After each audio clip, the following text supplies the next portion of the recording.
is important to realise that 83% of people who commit suicide or attempt suicide have had contact with a doctor within a year of their death, and up to 66% of people who commit or attempt suicide have had such contact within a month of their death. Therefore, with better prevention techniques, these figures could be reduced. We can divide suicide prevention into three categories, which are primary, secondary, or tertiary. Secondary suicide prevention aims to decrease the likelihood of a suicide attempt in high-risk patients. Tertiary suicide prevention occurs in response to completed suicides and attempts to diminish suicide in a particular geographical area or in a particular age group. I would now like to look at secondary suicide prevention in more detail. Secondary suicide prevention is particularly important, but not always given the attention that it deserves, in part because research into secondary prevention is only just starting to be applied to clinical practice. Now, from a clinical perspective, suicide is often difficult to predict due to its complex nature. The three major risk factors that contribute to suicidal behaviour are biological, psychological, and proximal stresses, which are recent events that can lead to increased suicide risk. Firstly, there are biological risk factors for suicide, which include low blood cholesterol levels, medical or neurological illnesses such as multiple sclerosis, stroke, Huntington disease, and epilepsy, cigarette smoking. Secondly, there are psychological risk factors, which include a childhood history of physical or sexual abuse, aggressive personality traits, low self-esteem, and poor access to psychiatric treatment.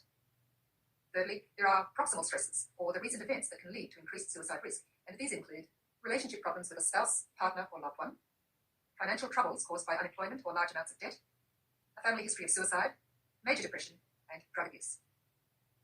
The clinical evaluation of the medical and psychiatric history of a patient and of their current state is the crucial and essential element of the suicide assessment process. It is important because it enables the identification of risk factors in order to determine the patient's immediate safety and the best setting for treatment, and also to develop diagnosis and treatment strategies. Psychiatric illness is a major contributing factor to suicide risk, with mood disorders such as major depressive disorder and bipolar disorder being associated with about 60% of suicides.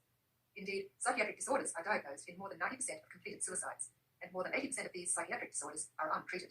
Thus, the recognition and treatment of individuals with psychiatric disorders, specifically mood disorders, are essential components of secondary suicide prevention. In addition, the subjective rating of the severity of depression is one of the most powerful predictors of future suicidal acts. Therefore, assessing and managing depression, as well as being aware of the suicide risks in psychologically, medically, and neurologically disordered individuals, is an important aspect of secondary suicide prevention. Consequently, physicians need to be taught to recognize the association between mental disorders and suicide.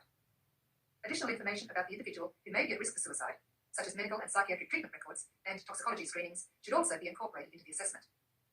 Equally importantly, clinicians and other professionals in a position to offer help should not hesitate to ask patients about suicidal ideation because, while it may seem surprising, patients will often talk frankly about their suicidal thoughts and tendencies if given the opportunity. Failure to ask about suicidal ideation may be related to the health professional's discomfort with the topic, lack of time, or lack of skills in this area. Clinicians need to overcome these obstacles to provide appropriate care to their patients. What are the most effective secondary suicide prevention strategies? In a recent systematic review of suicide prevention strategies, Mann, along with other researchers, found evidence of effectiveness in 5 secondary suicide prevention methods, including pharmacological interventions, psychological interventions, follow-up care, reduced access to legal means, and responsible media reporting of suicide. Antidepressant medications are the most widely used pharmacological interventions in secondary suicide prevention, but studies of their effectiveness in reducing suicide attempts have had mixed results. Among adults younger than 25, the effect of antidepressants seems to be neutral on suicidal behaviour, but it seems to reduce the risk of suicidal behaviour in the elderly. Thus, the relation between antidepressants and suicide needs further studies before this class of drugs can be safely used for the secondary prevention of suicide.